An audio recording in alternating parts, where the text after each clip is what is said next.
Apa lagi mitos-mitos yang Fatin boleh kongsikan lagi? Kalau macam mitos ni sebenarnya banyak lah sebab benda ni ikutkan budaya kan. Contoh kalau macam nenas kan, kalau orang mengandung kata tak boleh makan nenas dan sebagainya. So benda ni dia berakar umbi tu lebih kepada pesan-pesan orang dulu-dulu. Betul. Sebab tajam katanya. Betul. So sebenarnya benda tu tak. Sebab dia sebenarnya ciri-ciri buah tu yang tajam, yang menakutkan. Tapi kalau daripada segi nutrien, polyphenols dia, zat dia boleh bantu untuk melancarkan kita punya rahim.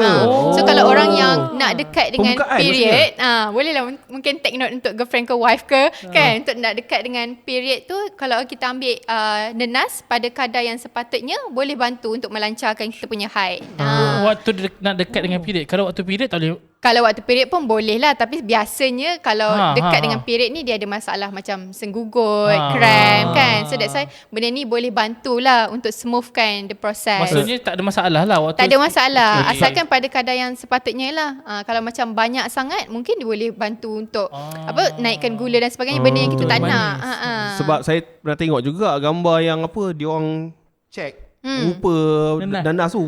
Betul kan tajam Yang tu dia punya texture as in daripada berolamin tu. Tapi kalau dia punya zat tu, dia tak ada lah macam kita sampai kat dalam ni dia tajam-tajam. Dah macam ada orang baling lembing. Aku rasa orang dulu dia kata pasal nenas kan, kata tajam. Sebab dia tak habis cakap lagi orang tulis dah. Kalau makan dengan kulit sekali. Aku ingat betul. Aku dah betul. Aku ingatkan aku dah real lah ni. Okay. Set up the boundaries. Okay. Satu lagi pasal mitos lagi. Kan pasal orang bersalin selalunya kena berbantang, jaga makanan dan sebagainya. Macam mana? Ajak sorry. Sebab isteri saya dia beritahu hari tu mak saya lah buat ni laksa. Tapi isteri saya cakap dia tak boleh makan laksa setahun. Kenapa dia tu? Ni sebenarnya betul jugalah. Dia ikut budaya kan. Kadang-kadang kalau macam kita nak nasihat dekat sini secara umum, benda yang kita tak boleh makan tu bila kalau dia terlampau berlebihan amount dia, ataupun dia punya timing pun important juga. Tapi kalau daripada segi pantang secara general untuk makan yang tertentu tu, just continue makan seimbang macam daripada kita pregnant. Cuma kalau kita bercerita pasal TCM, Traditional Chinese Medicine, dia ada juga tekankan pasal suhu kan. Suhu tu pun sebenarnya bolehlah bantu. Tapi saya bukan ahli dalam bidang TCM tu. Cuma kalau macam kita pernah berkolaborasi dengan orang TCM ni, suhu tu pun main penting jugalah untuk kita punya saraf, kita punya pengaliran darah dan sebagainya. Tapi kalau portion ataupun kelas kategori makanan tu asalkan seimbang dan pelbagai, should be okay. Dan yang paling penting dia tak ada allergic ke, tak ada rasa macam mual ke, ataupun apa-apa yang berkaitan dengan status kesihatan dia. Kalau macam spesifik makanan tu, dia tak ada macam list makanan yang tak boleh makan, list yang tak boleh makan, tak ada lah. Melainkan kalau ada allergy. Oh, TCM ni maksudnya memang betul lah. Sebab saya kadang-kadang saya tengok dia senang cakap dia kedai Cina herba lah. Betul. Dia tak semestinya herba lah. Kalau macam acupuncture sendiri pun bawa TCM juga kan. So dia ada macam kalau dekat Malaysia saya tak pasti, tapi betul-betul ada ijazah dalam TCM ni. Ada juga macam dekat negara kita beberapa Insta profiles yang betul-betul cerita pasal TCM. So dia ada cerita ni, dia juga cerita pasal suhu makanan. So tak semestinya herba lah. Dia lebih kepada profil makanan tu, zat dalam dia, nutrien dalam dia. So maksudnya macam kita tengok kalau pergi kat shopping mall, orang jual ginseng lah apa pula, akar-akar kayu semua tu. Saya duk fikir ya betul, siapa yang nak masuk benda tempat-tempat macam ni kan. Tapi tengok ramai orang. So betul lah benda tu memang. Betul. Kalau macam macam tadi kan kita cerita pasal women's health kan. Kalau macam yang jujube tu, yang kurma warna merah tu kan, dengan goji berry, dengan fenugreek ke, betul-betul boleh bantu para wanita kalau tengah menyusu kan, untuk susu keluar lagi banyak. So ni sebenarnya berbalik kepada nutrien dalam makanan tu sendirilah. Kalau macam perasan kita ada banyak suplemen yang milk booster untuk bantu penyusuan kan. So sebenarnya kalau bahan dia daripada herba-herba yang betul sahih dia punya scientific base ni, memang boleh untuk bantu untuk keluarkan susu lagi banyak. So kalau macam weight loss sekalipun kan, ada kita macam dengar kopi guarana ke kan, kalau dia sebenarnya tak scientific base, sebenarnya dia lebih kepada diuretic effect. Maksudnya dia lebih mudah untuk buat kita membuang. Sebab tu lagi senang untuk weight loss. Yang tu silap lah. Dia betul boleh untuk kurangkan, tapi dia punya mekanisme tu silap. Sebab dia bukannya bagi kita turunkan peratus lemak, tapi peratus air dalam badan. Sebab tu kita rasa macam ringan-ringan. Padahal banyak membuang lepas ambil kopi tu. Detox kan. Ada apa macam herba yang famous untuk... Senang kata kopi bukan kopi lah. Kau makan julap sebenarnya. Betul. Bukan kopi pun. Julap sebenarnya itu kan. Sebab dia buang air lah. Betul, diuretic effect. Maksudnya kalau kita banyak membuang dia membuang sebahagian dia adalah membuang air dalam badan lah. Dan akan menyebabkan betul. dehydrated lah. Dan dia kacau kesihatan usus kita lah. So kadang ada orang macam, saya tak pastilah, tak ingat nama Tesena Tesena kan, ada yang macam baru-baru ni famous kan untuk orang yang nak kurus kan. So benda tu sebenarnya ada diuretic effect lah. Boleh cakap ke? Boleh cakap ke nama brand? Dia bukan, dia jenis jenis herba. Dia jenis. Dia bukan je brand lah. Okay. Takut kita bercakap dengan orang yang ahli. Tapi aku ada soalan terakhir. Ada soalan ni. Tak apa, dulu betul baru aku. Berapa banyak soalan terakhir ni? Nak tanya kau boleh tak? Tak, okay, one dulu. Soalan basic lah, dia standard je kan. Sebagai seorang nutritionist ataupun dietitian, tadi kita dah cerita banyak tentang mitos. Macam mana saya panggil akak lah, melawan mitos tu? Okay.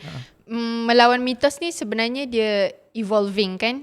Dia setiap hari ada jurnal artikel baru, setiap hari ada kepercayaan yang baru. So melawan mitos ni bukan satu benda yang kita strategikan lah, tapi dia lebih kepada kita bantu untuk murnikan bila pesakit tu sendiri datang dan pesakit tu buat apa yang tak sepatutnya dia buat. So bila kita jumpa pesakit yang betul-betul datang klinik untuk terima rawatan ataupun jumpa nutritionist dengan dietitian untuk terima dia punya plan pengurusan, kita boleh untuk bantu dia bagi tahu daripada segi mekanisme kenapa mitos tu orang percaya. Contoh kalau macam, sebab saya kerja dekat KK kan, so lagi banyak jumpa orang mengandung. So ada yang kata kalau mengandung kena makan untuk 2 orang. Kalau craving tu kena makan untuk 2 orang kan. Betul. So sebenarnya kita akan berbalik kenapa perfahaman tu wujud. Sebabnya orang mengandung ni biasa senang lapar dan sebagainya, tapi makan untuk 2 orang tu taklah. Dia lebih 500 kalori je selalunya. So kita bercerita balik mekanisme macam tu. So untuk melawan tu tidak, tapi biasanya kita akan murnikan lah. Sebab kalau kita melawan pun nanti tak sampai juga, sebab tu bukan matlamat utama kita kan. Nampak membantu. Educate, mendamaikan, memurnikan. Ini nampak ada seni politik di situ. Seni politik bersifat dinamik sebenarnya. Sebab kalau kita menyampaikan benda yang benar tapi dengan cara yang orang tak nak terima, orang tak information terima. tu tak berguna. Betul. Sebab tu kepercayaan budaya, agama kan. Betul. Faham. Okay, soalan saya pula. Okay, kalau macam saya yang berbadan besar, kan, ayah Janganlah hang support aku. Hang tak besar. Macam mana gitu. Tak apa, kita teruskan Azam 2020. Okay. What is my first step untuk saya mungkin mendapatkan sedikit orang cakap apa, sedikit kepercayaan untuk saya boleh kuruskan badan. Takkan saya nak pergi first saya kena pergi jumpa nutritionist ataupun nak pergi jumpa dietitian ke apa. So kita pun tak tahu masalah kita sebenarnya apa kan. Memang patutnya macam tu lah. Tapi kalau boleh tak nak Tapi what is the best method, first step yang kau kena ambil untuk kau yang BMI tengah tinggi semua ni, sebelum kau nak pergi jumpa nutritionist, supaya at least kau punya badan tu kau nampak berbeza, dan lepas tu baru kau nak get into it. Faham? Kalau macam pemakanan ni, dia satu proses yang panjang sepanjang hayat kan. Maksudnya kalau kita makan ayam gepuk hari ni, mungkinlah kita akan cerit-berit ke apa ke nanti. Tapi kalau orang yang tahan pedas, dia tak akan nampak efek dia walaupun dia makan 1 minggu. So the best thing untuk kita jaga kesihatan kita, kalau boleh dah start awal tahun ni, kita buat blood test. So daripada blood test tu kita dapatkan nasihat daripada doktor macam mana paras gula kita, paras kolesterol kita ada ke tak fasa-fasa nak ke arah diabetes ke ataupun darah tinggi ke, supaya kita tahu where actually we stand. Sebab kalau daripada segi fizikal saja kita rasa dia tak memudaratkan kita lagi, as in kita boleh bergerak ke, kita boleh angkat berat ke dan sebagainya, kita tak nampak efek yang panjang tu. Sebab benda ni bukan benda yang visible kan. Kita makan, enjoy, lepas tu nanti esok kita janjilah nak diet ke, janjilah nak pergi aktiviti ke. Tapi kalau kita buat blood test, at least kita aware, oh yang ni kita tahu kenapa kolesterol kita tinggi. Betul lah. Kalau kita punya darah dalam gula kita tinggi, at least kita tahu kek kita makan banyak mana, macam tu. So at least kita check up lah. And then sebenarnya untuk heads up juga, kalau kita tak pernah buat langsung kan, biasa ada orang yang datang pergi klinik, dia tak ada apa-apa simptom, tapi dah dekat stage macam mana. So benda tu sebagai satu alam lah untuk kita be careful earlier. At least kita jaga diri kita. Ya, so sebenarnya kira macam kalau at least kita buat benda tu dan kita nampak diabetes tu macam dah nak mai dah. Kan? Takkan kau still lagi nak teruskan. Betul. Takkan still lagi ada pemikiran sikit lagi ni. So bila buat cek darah tu kita tahulah kat mana kita sihat ke tidak. Betul. Sebab orang cakap, ada orang kata 2 minggu kalau kau off sugar kau akan nampak terus betul-betul. Betul ke betul ni tu? Benda tu benda yang paling simple lah untuk saya nasihat kalau ada orang yang nak turunkan berat badan. Tapi Off benda terus. tu pun bukan benda yang senang. Tapi tak adalah off sugar as in sugar as a whole. Sebab nasi pun one of the sugar juga kan. Ada sugar dalam dia. So lebih kepada sugary drink dulu. Kemudian macam biscuits ke, macam roti yang ada cream ke. Boleh cut benda yang mudah-mudah dulu. Okay, faham. And then 1 month after that kita extremekan sikit lagi. Gradually. Okay, alright. Sikit. Lama-lama jadi bukit. Apa last lah, ada apa-apa mungkin maklumat ataupun information yang Fatin nak sampaikan Ataupun 2026 apa kerajaan punya ni? Sensitif. Ada apa-apa yang Fatin nak sampaikan? Okay. Mungkin kalau dekat social media ataupun YouTube ke TikTok ke kan, mana yang tengok podcast ni ke, kita akan mudah sangat dapat tips ataupun dapat nasihat daripada mana-mana saja kan platform. Bila kita Google tu kita dapat nasihat. Tapi kita kena ingat macam mana kita nak percaya dengan nasihat tu, kita check latar belakang yang menulis tu dulu. Betul. Sebab tak semestinya semua maklumat yang kita terima tu kita boleh apply.